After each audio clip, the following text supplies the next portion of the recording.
All right, Coach. Congratulations, back-to-back state champs for Kent. Thank you. Back-to-back state champs. Oh, yeah. It was another impressive run. I saw a few of your games this year, and one of the things that I really liked, and we were just talking about this before we started today, was you guys have an ability to run. You guys, which is really fun to watch a bunch of Gen Zers and Gen Alpha kids run around, because I don't really see that often. I feel like basic physical fitness isn't very good in kids that age. But you know, I saw you guys play. I believe they're a 5A or a 6A high school in Smoky Hill. And, Yep, Smoky 6A. We played 3 games in the beginning of the season that were 6A teams. Yeah. Actually, more than that. We played like 6A teams, and we're a 4A school. So preseason tournaments and stuff. And just the quality of the athletes, quality of the coaching. You know, huge kudos to you, Coach Shays. You know, it's pretty cool to watch you do that. Appreciate it. You know, we come on here and we talk basketball all the time. And we talk about pros and occasionally college level, but there is a level that those athletes have to go through, and that is high school. It's high school. We have a smoke detector. If you hear any reverb of a squeak, we thought it was a bird, but it's probably a smoke detector. We're just going to have to roll through it. I think we're just going to have to deal with the detector. We're just going to plow right through it, so no worries. But you know, it's a level that all of those athletes have to go through at some point in their life. And, you know, I'm fortunate enough that I get to be involved in a lot of things in my life where I get to see people who are born to do something. And I watch you on the sidelines, watching these kids, working with these kids, and it becomes very obvious that some people are just born to do something, and you are born to be on the sideline of a basketball team. Appreciate that. And it's very cool to see. I am stoked you guys won back-to-back. You know, 95 points in the title game yesterday. That's 3 points a minute. Most points ever in a state final since 1975. All right, cool. Well, I wasn't even alive then, and you weren't either. I was alive in 75. Barely. 2. You were 2. I was 2. Okay. All right. Well, you didn't have cognitive memories. All right. So, 95 points. I mean, there's not enough to say. I'm assuming you have the Player of the Year. I'd be stunned if has that been announced? It won't be announced for a little while, and the like the all-state stuff comes here within the next week or two. Okay. All of the postseason awards come, you know, within 2 weeks. I'd be stunned if Caleb didn't get the 3-time Player of the Year award. I'd be shocked. I don't know who else. You know, we played some really good teams, and we had a couple of other really good players who were going to be probably first team all 4A. One of his teammates, one of our other players, Sam Glynn, has a really good chance of being. He was definitely tournament MVP for us. I think he led us most nights, and Caleb had an amazing final game, 32 points to seal it and to lead us in scoring, to lead the whole gym in scoring. I think I'm not sure anybody else scored that much in the entire day, all classes, but. I'd be stunned if there was. I think if he doesn't get it, it would be somewhat political in terms of like maybe they had to give it to somebody else. Sure. I'd be blown away if he didn't get it. So for him to do what he's done in 4 years at Kent, to be at 2,200 plus points, to have 2 state championships, a state runner-up, which the first year I joined the coaching staff, we got beat in the state final. And then they were the number 1 seed 4 years in a row. So we've been number 1 seed now 3 years. And then the year before I got here, they were number 1 seed as well, but got beat, I think, in the grade 8 or the Final Four. And I forget which round that was. So his career alone would warrant any award. You know, even I think he's in the running for the Gatorade Player of the Year in the entire state. Now, I think that leans, sometimes they give that to the 6A player who's the Player of the Year. That's sort of how that's worked in years past, most years. I'm not sure how many years they haven't given it to a 6A guy. Or used to be 5A, now 6A. So I wouldn't be stunned if he gets that. I mean, I guess I'd be like, oh, wow, that's that's amazing that he was recognized for that. I do think he's first team All-State. Yeah, like if you absolutely. took 5 Yeah. of the best players in the state, I think he's one of those Yeah. kids for sure. We have some really good players in the state. No shade on anybody. Kids that are going to CSU and kids that are Yep. have other places to play college basketball. So no, it's you know, I appreciate what you said about, you know, being born to do this kind of thing. And I've thought about this actually over the past, I think about it all the time, but especially recently, like how it feels to be on the courts and how it feels to coach and do Yeah. things. Now, born or not, I made a commitment when I was like 13, I think the age was, when I bought my first pair of Jordans. And I bought them on my own. Mm-hmm. They were the Air Jordan 2, and I still have them. And they're still in my closet, Yep. in the same box. Yep. And so once I decided to kind of, you know, pick my first true hero, which was Michael Jordan, and it took off for me from there. So from that point on, I became obsessed. Yeah. And I have not paused on the obsession, on the just absorption of basketball. And I'm at the point now where I've been coaching in basketball at some coaching or scouting since 1996, and you know, all the NBA teams and all the high school teams that I've been around and been a part of. But I feel like I have a really good grasp on watching things. Yeah. And sometimes it gets in my way because I'll try to teach something, and I think I'm good at interpreting it, but I'm almost like, don't you see that? Yeah. And I take it for granted that maybe I don't, and this probably sounds arrogant, I don't give a fuck, but I see it. Yeah. Like I'll, you know, and I think as us coaches, we sit there, like you can see a play, I can visualize it right now looking on our court, where a player's gonna be open, or if they just, you know, you see the ball start to ping around the perimeter and you're like, uh-huh, and we get one more cut and we see it and it happens. And Yeah. and so from that standpoint, I think that's a trained thing for the most part, but being around like our staff, I think we have 8 assistant coaches, maybe even 9. One of them was we've got a couple like assistant coaches that are former players or students that came back or something like that, friends of the program that just help us out. And so we have a great, you know, bunch of different levels of experience, from, you know, Coach Shea's being here 32 years, and you know, Coach Zinn has been a former head coach. Coach Judd has been a former head coach. Yeah. You know, I've been in basketball for 30 years. It's the idea share that we have is incredible, and it's just a blast to sit in the room and you have all these differing opinions, and everybody's willing to be like, no, just tell me what you got. Yeah. Show me.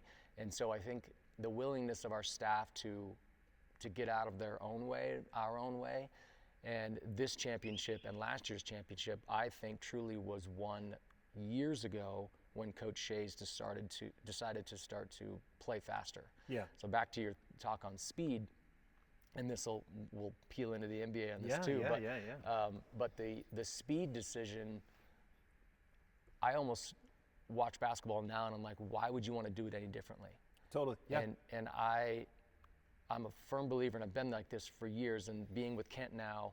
So last year, we were the #1 scoring team in the country. Yeah. 87 points per game or something like that. This year, we were top 10, I think, in the country. I never saw their ranking, but we were #1 in the state at least, and at like 86 points a game. Last year was a pretty wide margin, too. There were 2 teams. It was us and Southampton. So I was like, I told Coach Shea's, I'm like, let's go to the Hamptons, let's play a game against Southampton and see who scores more points, but the commitment to just take the, you know, take your hands off of it. Yeah, totally. And so one of the things that I'm working with other coaching buddies of mine is sort of this consultancy thing, where we take a look at teams and how they play, and if a coach is willing to let us talk about it, we think we can help. Yeah. Now, maybe that's arrogant. Maybe that's like we think we know it, but we do know it. Here's the thing, though. I don't think it's arrogant. You know, like I started this episode purposefully this way without telling you how I was going to start it, because I've been fortunate enough to watch one of my really good friends do what he loves to do, and it's fun to see that. And so, Sure. you know, you talk about being able to see things, and when I watch Taekwondo in the Olympics, I can see things Sure. as they're happening, Sure. and I can kind of like map it out, and I sit there and I'm like, oh yeah, this is why I'm not good at coaching, because I would sit there and be like, why can't you Right. why can't you see that coming? That's a totally different demeanor, but outside of that, like I just watch you, and there's moments where I'm like, yep, yep.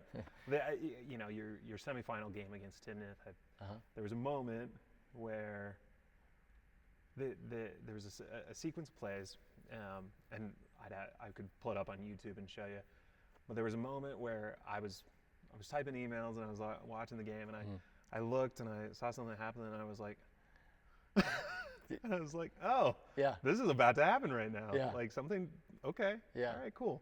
I had to use a hand signal, but I'm not telling anyone Yeah. what no. that means. But I was like, oh, there's going to be a shift in play here. And That's one of our play calls. Yeah, and I was like, okay, like this is cool to watch you want to share what you know about this game, and share it with anybody who's going to listen. That's a true story. And so much so that like some of the things that you say and that we talk about rub off on me in certain ways. And I can't say enough. I'm super proud of you, Appreciate the it. boys, Thank you. the entire staff. I'm not a particular fan of teams specifically, unless this was the 90s and I was in Chicago. Yeah. But it's been fun watching Caleb grow up into the player he is. Yeah. So Caleb Fay, congrats Caleb Fay. on Well an done. incredible 2 seasons that you've Superman. that I've gotten to watch you play. Yeah. And yeah, so it's I'm super proud of you and the team, and it was really fun to watch it all culminate in another title. Yeah. I think again, it just happened yesterday. So, as a staff, we went out and had some cocktails. March post. 14th, by Yep, the way, yep. for Is that for where we're those at? that. March 14th. So we went out, and I remember walking out of the bar last night, or afternoon, because we won around 1 o'clock, 1:15, Yeah. and we went to the bar, whatever. And I literally walked out of the bar, and for the first time, I had this really big like, it was just the first time I had a chance to let it go. And literally there's a guy walking into the bar, and he goes, I hear you. He goes, I'm familiar. He's sort of like, I get it. And I was like, oh, was that loud enough that some guy outside the bar heard me do that? And winning one is incredible. And I know what we went through to do that, and how we, even getting close to the year before. So we got beat year 1 in the final, and then won year 2. And that was like, oh my gosh, an exhale, like we're doing this right. But to do it this year where, all throughout the season, friends, you included, would ask, like, can you guys do it again? And I'm like, I think we can. I think we're really good. And I think of course. Our roster is this, and the teams we play against are this, and I don't know who else in the state is going to be that good. Turns out there's a couple really good teams in the state Yeah, that there's some great teams. We got past, and that couple maybe we didn't get a chance to play that would have given us a test as well. But to get through it, where it's almost like, all right, we won one, we're supposed to win the second one. And that's even more difficult than the first, I think, just because your margin for error just shrinks a little bit more. And I was actually thinking about this in terms of the NBA. Even today, I was thinking about Oklahoma City, and thinking about even watching the Laker Nugget game last night, where I kind of turned it off because Nuggets were up. No, Nuggets were down. They were down. They're down like 20 claw early. back. Yeah. And then, all of the plays that happened in the end of the OT and in the overtime by both teams, the big threes, the Jokic's skip pass to Hardaway in the corner who made it, and then even before that where Reeves, which is an incredible play to pull off when you try to intentionally miss a free throw and you hit the rim, and it comes off in a way that you can, and I'm not sure I'm sure he meant to do it, but I'm sure the way it turned out was kind of fortunate to bounce his way. Yeah. But he line drived it into the rim, and it kind of went down to the left, and he just ran over to the left, caught it, and scored. Yeah. And high IQ play, of course. There's a number of ways that people always talk about, how do you miss a free throw intentionally? Do you go high and long and make it bounce and give yourself a chance? But he was like, bang, quick, went to the left, caught it, shot it. But that is to say, all of those things, the margin for error of any one of those plays, somebody could say, Nuggets, God, look at them claw back and win that game, and here they come, and you can say whatever you want, a hot take on, are the Nuggets coming, or the Nuggets whatever, and then you could say the same thing about LA, and you're like, oh my God, hot take on, Lakers are ready to go, they're prepared. Finally pulling it together, yada, yada, yada. None of it's true, all of it's true. Right? The great thing about all of this, and the one thing I love about listening to these hot takes and TV show, other pods and all this other bullshit is like, everybody thinks they have the answer, and maybe they do in the moment, but the margin for error of it flipping is that small. So it is. Going back to like repeating for like Oklahoma City to do this again is can you set aside expectations and play like it doesn't matter? And I think NBA teams probably can, because the roster is completely different, or somewhat different. New guys. OKC's pretty much the same. Well, but Jared McCain now, what a stolen. He was nearly rookie of the year until he got injured, and now he's on the best team in the league. Like, this is awesome. I love it for them. But still, I love Jared McCain. It's funny because I was thinking about that. Yeah. As I was driving over here, I was like, oh. Like, this is not too dissimilar, where like you're still you're the top scoring team in the state. You're kind of occasionally running away with games. By at least some of the games I had the privilege of watching. I would sit there and watch high school students be gassed by the end of the second, or like mid third, and I'm like, you're all supposed to have way more energy than I do, but and that's not a testament to these athletes and how they prepare. That's just it's an extra gear that somehow you have been able to instill in a lot of your players, and you've even talked about it when we had Coach Carl on the podcast. You guys played with pace back then, and you were insane. But if by today's standards, it's slow. It's very slow. Which just means you're never out of it. And I'm going to get in the weeds a tiny bit here, because I've been thinking about this a lot, and no one ever really talks about it, even though it's pretty obvious and it's pretty logical. A point in the first quarter is not worth as much as a point in the fourth quarter. Possessions are worth more in the end than they are in the beginning of a game, because time. You're running out of time. So the factor of time is changing. So a point or a possession in the fourth quarter is far more valuable in relative value to the first possession. And so what playing fast allows you to do is make that margin, make that variable less important, because you have more of them. Right? So if you have let's just say 100 possession game, and we want to play at a pace that's more like 120 a game, well, we've just now made those possessions less valuable over time, so because we can get another one, and I think that's the benefit of playing fast. Now the negative is it can absolutely kick you in your ass in the same way. Like if another team decides that they want to do it that same way, and they catch a hot night, and we get beat, right? And in the NBA, I think in the NBA teams they're just as deep, so they are playing 10 guys. Most NBA teams are going to play 10 guys, at least 9 in their rotation, so you have fitness isn't quite as important as like with our team, with Kent, we have 10 guys that we play every night. We played 10 dudes. And I think 7 of those guys could probably start. 3 of those guys are more backup type players, or role, or minutes, or small role, or not small, just less minutes than our starters for sure. But if you don't have that on the other end, like when our high school games, we played against a bunch of teams that had 3 really good players, even Tinmouth and even University, 3 really good players, but then there was a drop off, and they just didn't have it, right? It's so much fun to watch, and I don't know the equivalent of this in the NBA, but it's so fun to watch a team hang with us for a quarter. Second quarter, maybe they're still there, but they're down a few points. And then third quarter, they come out and they maybe start well in the third quarter, but by the end of the third, we're up 20. And then in the end of the fourth, it's now a 30-point game, and the shit's over. Well, and one of the things that like I noticed from watching games last year and this year is somehow you were able to keep the boys motivated.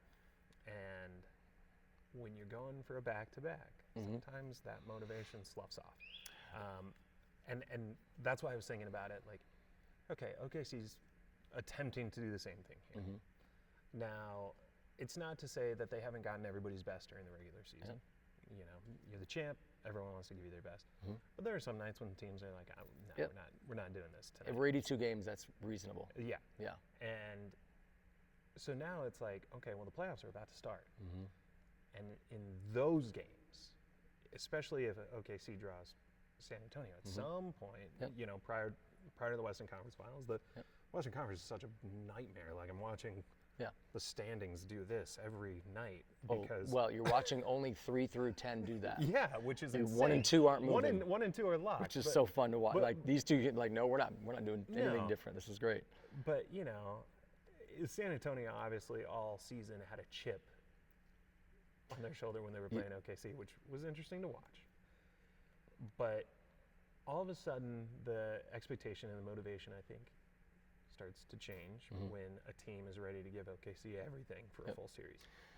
What I see happening, and we had the exact conversation, Coach Carl and I and another a guy that was on the staff with Coach with Nuggets 10 years ago, whatever, who's now in the front office of the Nuggets, and I won't name him just to keep him anonymous, but a good buddy of mine in basketball.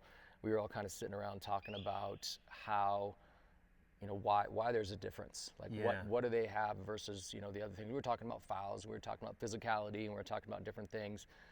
But then I have a couple points here to make, one on the competition part of it, but just sort of a technical aspect of, we talked about it on the other pod, where Oklahoma City and Detroit and like New York and, you know, San Antonio for sure, they're just physical. Yeah. And they start physical, they maintain physicality, and they foul a lot, and they're good at getting fouls. You know, the drawing foul is a skill. We talked about that before as well. So they just play differently. And they do have younger players. They have more energetic players. Denver is a little bit older than the other teams. San Antonio has a bunch of, you know, first 3 or 4 year dudes other than Fox that are, and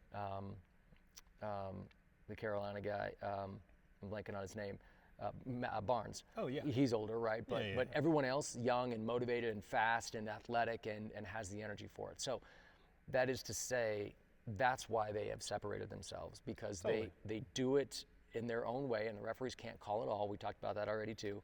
Yeah. But, you know, you'll find teams where they drop off, and if you go through these teams of like the average age of these teams, now, some of these really bad teams are really young, so it's sort of like it's an anomaly that age helps you win, but age can also make you lose because you're not good at it. Structure have to be in place too a little bit. No question. With San Antonio, it's there. Structure, star, guys that buy in. Now, their young players are elite. Right. You know, you look at Sacramento, their young players are not elite. No offense, but they're good. No. Your guy's good. Look, I love the guy. But that team is in trouble. Like Sacramento doesn't have winning players, right? There's no direction there's no franchise direction. Right. Like, it is a team where every other player can mimic Neek's skill set. Yeah. For example. Yeah. You know, it's a bunch of guards. Yeah. He has the, you know, he's good, but there's a bunch of guys like him. But the teams that are bad just don't have good enough decision makers to make it happen, nor do they have stars. So, but back to what we were talking about in terms of, you know, winning it again. Their roster's a little different. Yeah. You know, Jared McCain is energy. So they added him, and he's a ball of it. You know, he's a high energy guy. He makes big shots, takes big shots, isn't afraid of the moment, that kind of thing. Oklahoma City, what I was going to say about this is you either are or you aren't competitive. That's fun, yeah. It's not like if you've won one and you want to take a gear off and maybe chill for the next season, that's not who you are. Right. You were maybe at one point, but now you've decided that's not as important to me anymore. Maybe longevity in the career, or, you know, whatever. I don't know. Priorities change. But I do believe Oklahoma City is just competitive. It's just you are or you aren't. And I think San Antonio just is. And one of the reasons why, one of my favorite moments this season, more like kind of like oh my gosh moments, was watching San Antonio play the Clippers a week ago. And I don't know what led up to this.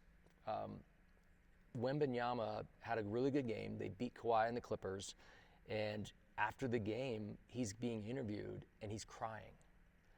And the gal interviewing him was like, "Tell me what's going on," and he was just like, "This has just been a lot, and it's we've fought through these things and it's been really difficult." But what I saw in him was he loves this so much. Yeah. Like he wants this so bad, and you watch him, emote always on the floor and everything. That shit matters. 100%. They have a joy in playing together. They love their group. We've talked about the Oklahoma City group standing together for an interview. That's fuck yes. Do more of that. Yeah. What we chastise players all the time for being individuals and not being a team player. In the media, I guess people do that. But we also make fun of Oklahoma City because they do their press conference together. Fuck off. That's awesome. Yeah. Like that's how you want this to be. Well, you're a team. No question. So you're you're either a team or you're not. and you're pulling in the same direction. Yeah. Not only are you guys together, but you guys are like championship. Yeah. Because you're that good. And I think San Antonio is like championship because we're that good. And all coaching props to Dagnall. Dagnall's coach of the year. Yeah. Should be the coach of the year. Johnson, or is it Mitch Johnson? Head coach of the Spurs. Sorry. Oh. Yeah. I'm blanking on his name. There's a Johnson that plays for them too. It's interesting because it's interesting. Should be coach of the year. You say that yeah, because, Mitch Johnson. I got that. I was right. Because you run into a situation where, just at the beginning of the week, Jamal was interviewed after a game, and Denver had 2 really impressive wins. And last night against LA, I was playing a gig, so I had to catch up the highlights. Yeah, it was a little bit of a choke job. Denver had it. They kind of choked it away, but it didn't feel exactly like a choke that they have experienced recently in previous games. Yep. I'm borrowing some terminology from my buddies Chris and Nick here. Nick, who was taking photos of the Kent run throughout the playoffs. Really tall guy. I was making fun of him on the 10-minute broadcast. I was like, how does it feel to cross your legs like that on the court? Does it hurt? Sorry, Nick. We want that problem. But yeah, they just ran into a situation where Luka just made a shot, and that was it. It didn't feel like oh my God, this guy's falling. And Jamal previously, in an interview recently, he said, we've just been going through some stuff, some internal stuff. We're fine. Yeah. We're fine. And I think if you're a Nuggets fan, that gives you a sigh of relief. You're probably like, whew, thank God. Yeah. The team seems like they're on the same page now, which I would say their biggest liability now moving forward in the playoffs is their coach. Denver? Yes. I wouldn't go that far. I like Adelman. Really? No, Okay. I think Okay. I think that This is my version of a hot take. Well, and I don't have privy to the practices. I don't have privy course to, not. and just for the record, there are very few practices in the NBA. I think this is the problem. One of the problems we have in the NBA is there's not enough practice time, and a lot of this, the days off, they need days off, right? Or they want to take days off. They're working harder than they were in the 90s. What are you talking about? There's no chance. Those were the practice. The views on practice in general in basketball have gotten smaller, meaning we know now that a 3-hour practice is past the point of, it's well past the point of diminishing returns. Yeah. Right? And so a 45-minute practice or a 90-minute practice or an hour max, and if it's a training session, it's 30 minutes. Don't do any more than that, because if you're doing it right, you should be done at 30 minutes. Anyway, that is to say, I don't know anything about their practices and how they run things, but what I would say is that I like Adelman. I think Jokic still likes Adelman. I think they do a pretty good job of holding it all together through all their injuries, and a lot of that is coaching. A lot of that is giving Watson space to play and be who he is, and be now he's probably going to get traded, or he's going to get he's valuable. Yeah. What I see is the issue, and this is not technical, but this is more of a player thing, is defensively they're just not very good. And what I mean by that is they can guard, they will guard. Their concepts, I'm sure, are solid, just like everybody else's concepts in the NBA. But there's a couple guys that are on the floor that have liabilities, especially at the rim. And give him the MVP if you want, because he does lead a lot of these categories, and Denver does score more points than it. I'm looking at the points right now. They're literally leading the league in scoring. But Jokic is not the greatest player defensively in a pick and roll or at the rim. Yeah. And then so you're not even like the rotations. Now this may be coaching. So they oftentimes, you'll watch, if you want to isolate him, where he would normally go rotate on a player, they have somebody else do it. Yeah. And that's a strategy. That's not an accident. Well, there was their most recent game against OKC where OKC was missing Chet, Ihart, and Williams, and someone else. I mean, OKC had no size in that game. And they still paddled Denver pretty well. And I was watching Jokic get out rebounded by a bunch of guards. And to your point here, I have my own opinions on Denver sports radio personalities. I think a lot of them are just full of hot takes and hot air, and the way they say certain things, I'm like, why? I think a lot of us, they don't watch the games. Right, yeah, because... Or they'll watch one game and make a here we go. That's it for the week. Yeah. However, I will give credit where it's due, because there is one personality that I find that has a lot of really good things to say sometimes, and Cecil Lammey recently on ESPN Radio. Okay. He made a comment that I think is very fair. So if you're going to give Jokic the accolades that you want to give him, give him MVP and say, like, he's great, he's leading all these categories. One way that the way that Cecil painted it was he has been lazy on defense all year. And hear me out here. Yeah. Because you can call it lazy, you can call it a concept, you can call it whatever. Some of the effort, like, you just watch certain games, and there's games where he's just not there defensively. And that will permeate through a team. Yeah. I don't, the word laziness may or may not, but I don't think it's that. I think it's a limitation to his physical abilities. He's not an elite athlete, right? He's not fast. He can't jump. Right. He covers ground because he's 7 and change and he's big. So he's more of a, years ago when teams would play against Denver, even now, you'll always see at the fourth quarter or the end of the game, they want to put Jokic in the screen and roll defensively. Right. And so what'll happen is they'll pre-switch, or they'll somehow get Gordon involved instead, instead of Jokic, to kind of save him. And it's sort of, and it reminds me, and it's a problem. I mean, it is a problem. It is a liability, and it reminds me of this quote, it was just Kawhi Leonard's quote, and it was awesome. Did he laugh after he said it or not? No. Okay, it wasn't good. Good.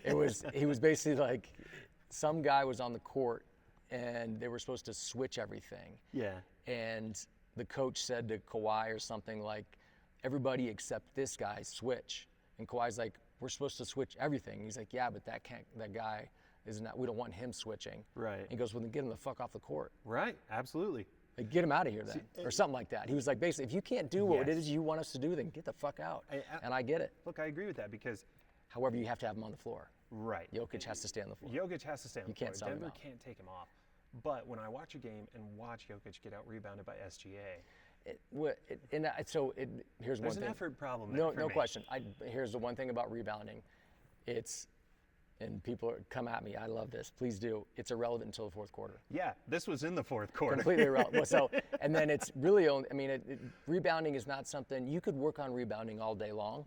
You could find any rebounding team in the country and be like, oh, they're so good at rebounding. No, they're fortunate at rebounding. Yeah, and I don't want to throw it up just to that, but there is some effort that you have to go get a basketball. If it's right there, come on. You have to go get it. I get that part. And so a lot of that is, I think, again, Jokic is so valuable and he does so much for Denver. If, again, you take Jokic off of Denver, I don't know if they make the playoffs. No, probably right not. Now they're injured. This is a weird year for them, so it's not a normal year, but a year where the year they won even. You take him off, no chance. No, they're toast. They're fifth. One thing that I've noticed, and we can start venturing into the other topics we have planned for today, including kind of playoff pushes and whatnot. But one thing I've definitely noticed is Jokic may be their most important player, but AG is their emotion. Like, yeah, he's carrying, like, they just have a different vibe when he's around. For sure. He's a guy that cleans up messes, meaning metaphorical messes of he's big, athletic, can shoot. You don't have to worry about him. He's going to give you full effort. He's not a guy that he fixes a lot of problems. Yeah. And he is, once Denver is fully healthy again, no one's going to want to play him. We were talking about with Coach and another guy the other day at dinner. You were scared of a few teams. Yeah. And a healthy Denver team, you're scared of. As a playoff team, you're like, unless you're San Antonio or Oklahoma City, where you're like, we're not scared of anybody. But you have to pay attention to Denver. You can't just like overlook Denver. You know, once they're going, like, they're not an easy out. They are going to be a very difficult 7-game out.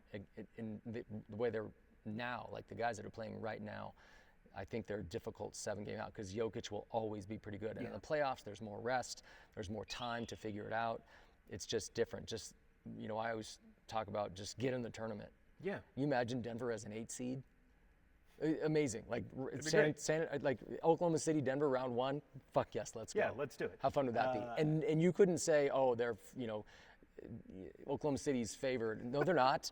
It's a pick 'em. No, almost. that's a pick 'em because that's a 7-game series. No question. And every time AG has a great game, I always joke with my friends. I'm like, time to get those Saks underwear on, boys. Yeah. Like, let's do it. And this again, I don't want to make this a Denver Nuggets podcast, but no, but they're good, so we end up talking about them. We'll have to put them in there. Hey, we gave San Antonio their flowers last episode. We did. And soon we got to do Oklahoma City flowers, but it's. Yeah, but they're so ugly. My wife thinks they're all ugly, man. I think they're beautiful. Well, not in the face. Oh.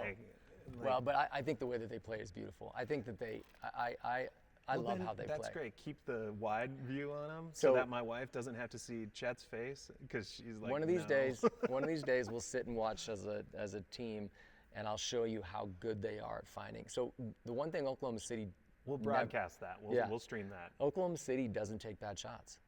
No, they don't. They find never do, and it's obvious. They find the right play. So Coach Carl would always used to say, the basketball will find intelligent play. Yep. Right. So, and Shea, for as good as he is, and he's a bad dude, he will make the right play when he can. Now, if it's end of the clock and there's a shot that has to go up, it's usually gonna. He's not passing it, and he gets it because he's the MVP.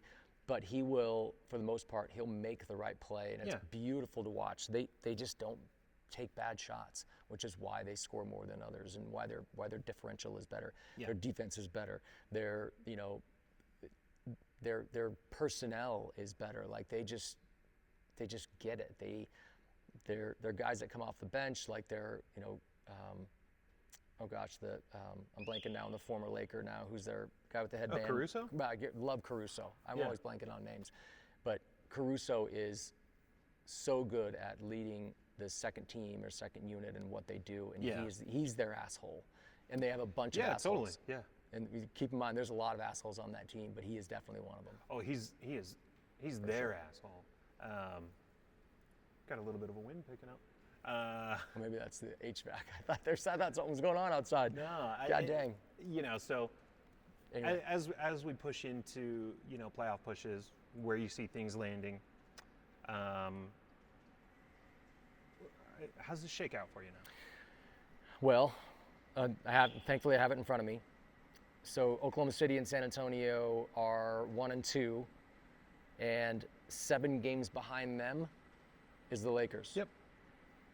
And then Rockets, Timberwolves, Nuggets, Suns, Clippers. What I will do that I don't know if I owe an apology to, but I will walk back some of the things I said about Minnesota. They have been playing so much better as of late. Yeah. And I think they got beat today. I think they were playing Oklahoma City, and I want to say Oklahoma City pulled that out. I'm not sure of the result on that one. But Minnesota's another team where you're like, they're a wild card. They're really good. They're playing well. They've got a superstar. They've got a good coach. They have great backups. They have all the things you need, and they defend pretty well. If they get hot, they'll kill you too. No That's question. The thing. And they're heavy jump shots. They're Anthony Edwards is one of the best catch and shoot jump shooters in the league. I think he is the best, or was at one point. I'm worried about them. Like, I'm worried about playing them. Yeah. So the way I don't know. I'm not looking at the records, but Portland right now is a play-in team. Golden State's a play-in team. Clippers are a play-in team. Suns are a play-in team. So 6 through 10. Or 7 through 10. So Phoenix, Clippers, Warriors, Blazers in the West. I'm not worried about the Blazers. I do think the Clippers will end up being the 7th seed, and I think Phoenix and Golden State will play for the 8th seed, and I think it's Phoenix. Phoenix, yeah. Which bums me out because I love watching Golden State play, and I hate to see Steph Curry miss the playoffs. But he's been injured, not playing. He'll be a Laker next year. No, I would hate that. That'd be the worst thing for them. On the Eastern side, for me, it's literally a 4-team. Okay. It's a 4-team Detroit, conference. New York, Boston and Cleveland. Boston and Cleveland, yeah. And there's a drop-off after those 4, the 3-game drop-off, and Orlando's next. And Orlando's had stretches where they've been really bad. There's rumors that, their head coach will be the first one gone in the offseason. Like, I hate that because I love Jamal, former Nugget assistant, Jamal Mosley. Yeah. I think he's a great coach. I think he does a good job of communicating, and they played the right way. When he first got there, they blew up, and they were the talk of the Eastern Conference. But yeah, I would love to go through each team and where I think they're going to land and all that. But again, I think the East is 2 teams and 4 teams max, right? So I think the East is Detroit and Boston. Sorry, Knicks fans, but I think. Dude, you are breaking. Their hearts. They're not that good. They're good. They're not good enough. They haven't been. I do think Boston is just getting good at the right time and playing. Spike Lee would punch you right now. I love that, and so would Stephen A. Smith. And yeah, Cleveland, but we don't care about Stephen A's opinion. Cleveland's roster is really good. Donovan Mitchell is playing and he's off the chart good right now. Yeah. And they are a wild card. So if Coach Carl always used to talk about, well, what's the wild card tonight? Who's gonna do something we don't expect to do? I think Cleveland is the wild card, can catch fire in the playoffs or a right matchup or the right thing and come out of there and push for the Eastern Conference Final. But I do think it's Detroit and it's Boston. Now I know that's chalk, but chalk is there for a reason. Yeah, it's there. Because they're winning. Yeah. I don't know. I still think that the West is going to win the championship. Yeah. I do think. Well, there's more teams to pick from that could do it. True. But yeah. I do think San Antonio. I would not be stunned. This is not a prediction, but I would not be stunned if San Antonio gets to the finals. Yeah, I can see that. The finals. And I made a special attempt to watch them more after our last episode because, we talked about them, we gave them their flowers, we've talked about how fun they are to watch all year, but the more I kept coming back to it, the more I was like, yeah, I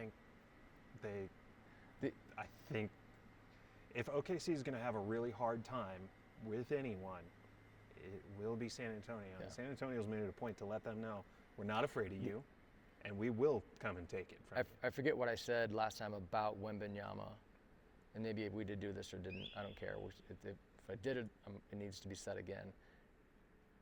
He is the most, how do I word this? The largest differentiator in the game. Yes. Right now. There's no one else that impacts the game the way he does. Now, I don't know if it shows up statistically, but he affects in a positive way for San Antonio every single play. Everything. We did talk about it. I remember him coming out talking about the curl play that he came off of, and he caught it off a angle in the corner and one dribble. He didn't even dribble it. I think he got to the rim without a dribble. Yeah, because I remember you saying this because you were like, well, maybe could have been in trouble. Yeah, maybe. And we are going to talk about rules next week. It's not like Derek Queen against CSU in March Madness travel. That was a travel. See, again, and this is... You're breaking my heart. I know. You're breaking my heart, Coach. But, give me something. But San Antonio with Wemby, no one... no one can sit there on any TV show, radio show, any influencer, anybody with an opinion anywhere can say no way on San Antonio, because you are, again, I'll just say, you don't watch the games then. You're just assuming San Antonio's not good enough because it's the first time they're going to be this good. And they have taken a giant leap. With OKC too. Like, no people question. are like, oh yeah, OKC, they're just the best. And it's like, well, I've watched San Antonio punch them in the mouth 4 times this year. And doing it over 7 games is going to be even more fun to watch. Like, we get 7 games of San Antonio, Oklahoma City. That's the best thing in the world. You're writing off everybody really early. All the Nuggets fans that tune in are going to be really upset. Wolves fans, you just give them their flowers and now you're taking them away. Again, it's like, tell me, the point being is, no one could say no way Oklahoma City does it again, or no way San Antonio does it. Right. You can't back that up with data. And you shouldn't feel good about saying you that can back up Lakers not doing it, Houston not doing it, Minnesota not doing it, Denver not doing it. Yep. You could back up that and go, well, injuries, or when LeBron's on the floor with Luka and Austin Reeves, they're just not as good. Even though LeBron's had a couple good games lately. There's holes in the other arguments. Yeah. There are no holes in the arguments for San Antonio and for Oklahoma City. There are none. There's holes in Detroit's argument. There's holes in New York's. There's holes in Boston's. There's holes all over the place except for those 2 teams. And the only hole is that they might end up having to play each other to get there. That's it. And that's the only hole. That's too bad. And that's a shame. It's a shame that you can't switch conferences in the finals and say, we'll represent the East. I think the conferences, especially the divisions, are worthless. Oh yeah. We did this in the 70s because of airplanes.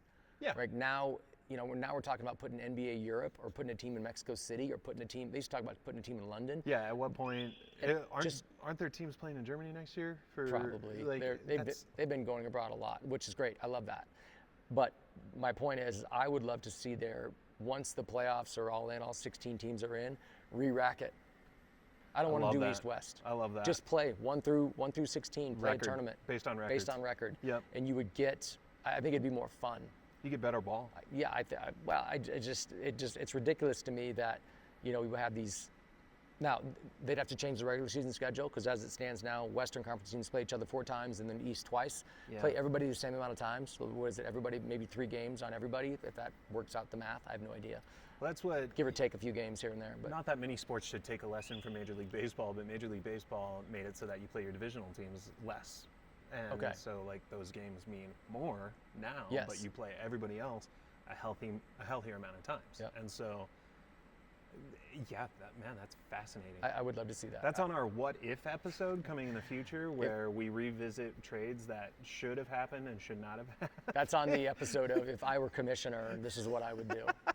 You definitely would have not vetoed the Chris Paul trade. I would know.